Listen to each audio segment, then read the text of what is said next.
అందరికీ నమస్కారం. హైదరాబాద్ ఎంబీబీఎస్ వారు నిర్వహించిన చతుర్వేద స్వాహాకార యాగం పూర్తి చేసుకుని అట్నుంచి అటే చార్ధామ్ యాత్ర కూడా దిగ్విజయంగా పూర్తి చేసుకుని కమిటీ సభ్యులందరితో ట్రైన్లో ఇంటికి పయనమవుతున్న సంస్థలోని లీడ్ రోల్ పోషిస్తున్న శ్రీ రామ్ ప్రసాద్ గారితో ప్రత్యేక ఇంటర్వ్యూ ఇప్పుడు చూద్దాం. హాయ్ అండి, అందరికీ నమస్కారం. అందరు బాగున్నారా? చార్ధామ్ యాత్ర వెళ్ళొస్తున్నారా? బాగా జరిగిందా? అందరూ హ్యాపీయా? సార్ మీరు చెప్పండి. నా పేరు శ్రీనివాస్ శర్మ, మహాదేవ్ భట్ల. ఓకే.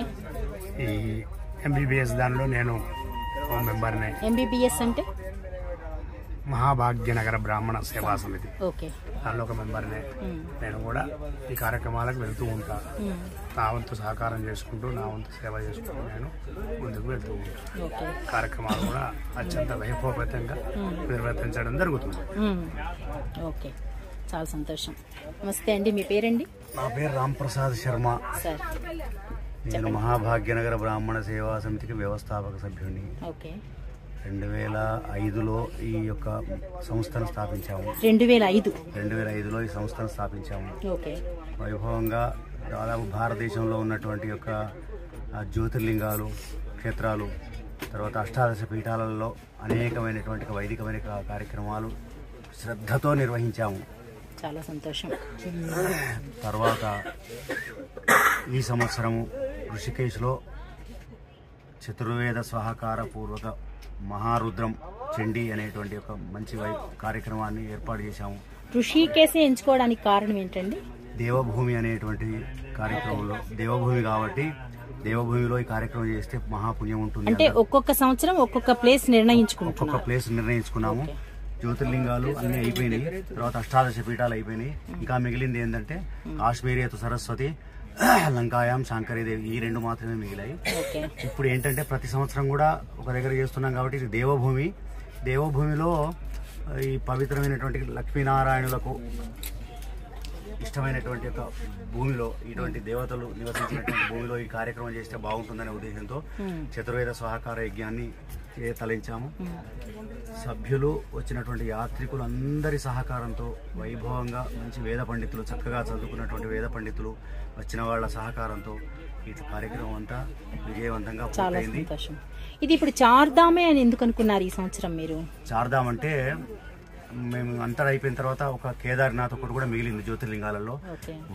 ఇది కూడా వాళ్లకు దర్శనం చేయిస్తే బాగుంటుందని.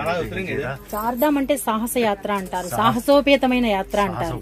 మరి మీరు చాలా డేర్ చేశారని అనుకోవాలి. ఇలాంటి యాత్రకి ఇదంతా భగవత్ సంకల్పం, స్వామివారి అనుగ్రహంతో. ఎక్కడ కూడా దాదాపు 18 సంవత్సరాల నుంచి ఎంత దూరం వెళ్ళినా ఎవ్వరికి కూడా కనీసం చీమ కుట్టినటువంటి పరిస్థితి కూడా లేదు. అందరూ క్షేమంగా ఇంటికి చేరుకున్నాం.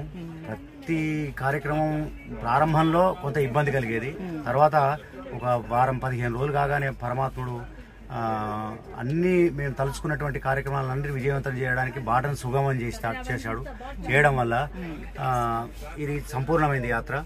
ఈ సాహసోపేతమైనటువంటి యాత్రలో కూడా ఇంకోటి ఏంటంటే బ్రాహ్మణోత్తములు కానీ ఎవరు కానీ ఈ బ్రహ్మకపాలంలో కానీ ఇక్కడ ఒక మంచి పిండ ప్రదానాలు చేసుకుంటే వాళ్ళ పితృదేవతలు కూడా తరిస్తారనేటువంటి మంచి భావం మన లోపల కలిగి ఇవన్నీ తిరిగితే బాగుంటుందనే ఉద్దేశంతో మేమంతా పూర్తి చేశాము.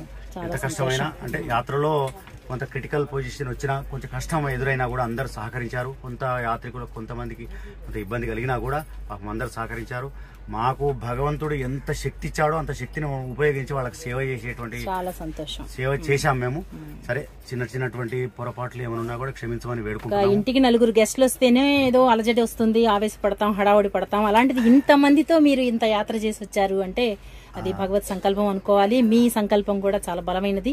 ఇలాగే మరిన్ని యాత్రలు మీరు చేస్తూ ఉండాలని మనస్ఫూర్తిగా కోరుకుంటున్నామండి. నెక్స్ట్ ఇయర్ ఎక్కడికైనా ఏమైనా ప్లాన్ ఉందా? నెక్స్ట్ ఇయర్ మేము లంకాయాం శాంకరీదేవి అనుకుంటున్నాము.